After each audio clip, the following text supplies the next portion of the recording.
So I must say that I believe we stand about where, in good company today, in halls such as this, where your predecessors, where Dave Dubinsky himself actually stood, where another former president stood, and fought this issue out of Social Security against the same charges.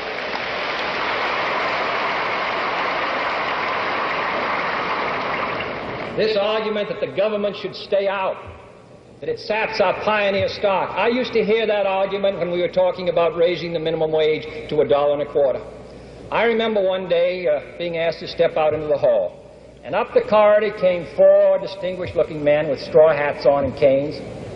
They told me they had just flown in from a state in their private plane, and they wanted me to know that if we passed a bill providing for time and a half for service station attendants, who were then working about 55 to 60 hours at straight time, it would sap their self-reliance.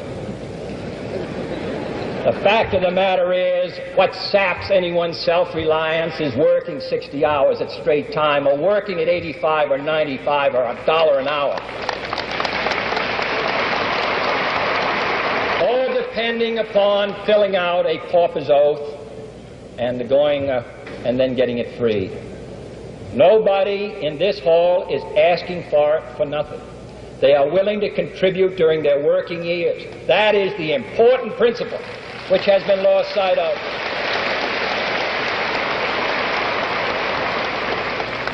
I understand that there's going to be a program this week against this bill in which an English physician is going to come and talk about how bad their plans are. It may be, but he ought to talk about it in England, because his plan and what they do in England is entirely different. In England, the entire cost of medicine for people of all ages, all of it, doctors, the choice of doctors, hospitals, from the time you're born to the time you die, are included in a government program. But what we're talking about is entirely different. And I hope that while he's here, he and Dr. Spock and others who have joined us will come to see what we're trying to do. The fact of the matter is that what we are now talking about doing, most of the countries of Europe did years ago. The British did it 30 years ago. We are behind every country pretty nearly in Europe in this matter of medical care for our citizens. And then those who say that this should be left to private effort.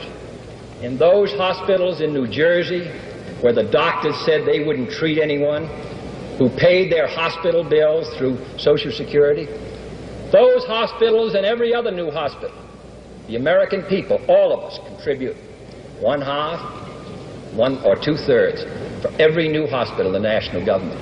We pay 55% of all the research done. We help young men become doctors. We are concerned with the progress of this country. And those who say that what we are now talking about spoils our great pioneer heritage should remember that the West was settled with two great actions by the national government. One, in President Lincoln's administration, when he gave a homestead to everyone who went west, and in 1862 he set aside government property to build our land-grant colleges. This cooperation between an alert and progressive citizenry and a progressive government is what has made this country great, and we shall continue as long as we have the opportunity to do so.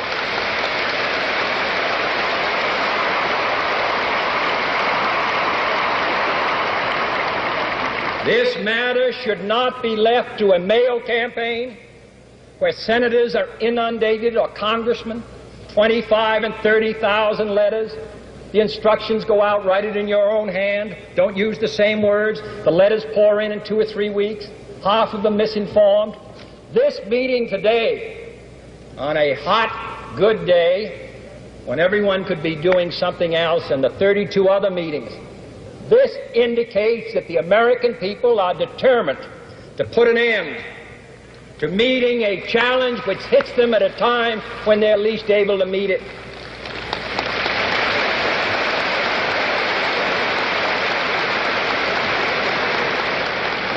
And then finally, I had a letter last week saying you're going to take care of all the millionaires and they don't need it. I do not know how many millionaires we are talking about. But they won't mind contributing $12 a month to Social Security.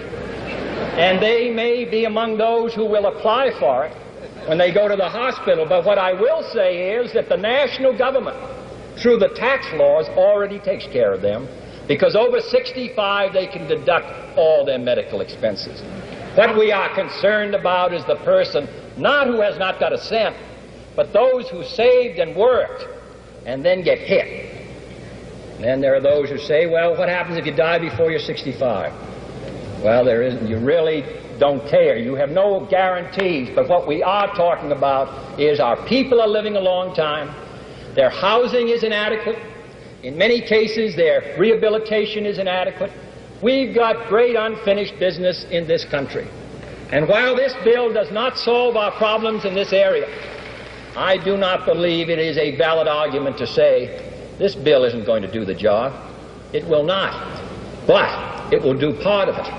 Our housing bill last year for the elderly, that won't do the job, but it will begin. When we retrain workers, that won't take care of unemployment chronically in some areas, but it's a start. We aren't able overnight to solve all the problems that this country faces. But is that any good reason why we should say, let's not even try? That's what we're going to do today. We are trying. We are trying.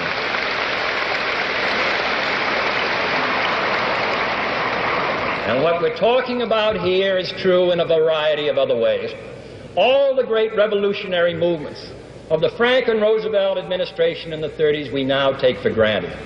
But I refuse to see us live on the accomplishments of another generation.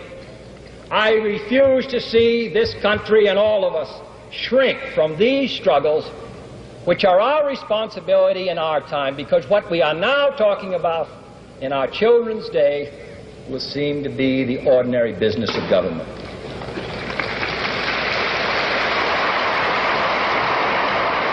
So I come here today as a citizen asking you to exert the most basic power which is contained in the Constitution of the United States and the Declaration of Independence, the right of a citizen to petition his government. And I ask your support in this effort. This effort will be successful. And it will be successful because it is soundly based to meet a great national crisis. And it is based on the effort of responsible citizens. So I want to commend you for being here. I think it's most appropriate that the President of the United States, whose business place is in Washington, should come to this city and participate in these rallies, because the business of government is the business of the people, and the people are right here.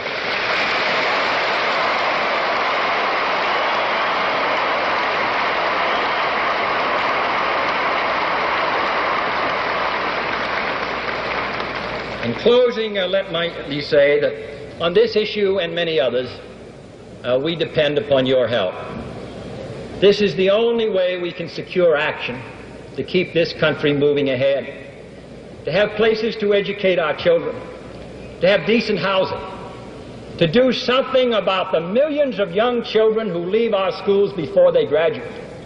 Every day I am reminded of how many things were left undone. 30 years ago, they provided that no drugs be put on the market which were unsafe for hogs and for cattle. We want to take the radical step of doing the same for human beings. Anyone who says that Woodrow Wilson, as great a president as he was, and Franklin Roosevelt and Harry Truman, that they did it all and we have nothing left to do now are wrong. We ask you, the citizens of this country, the responsible and thoughtful doctors, the hospital administrators, all those who face this challenge of educating our children, finding work for our older people, finding security for those who have retired, all who are committed to this great effort of moving this country forward, come and give us your help.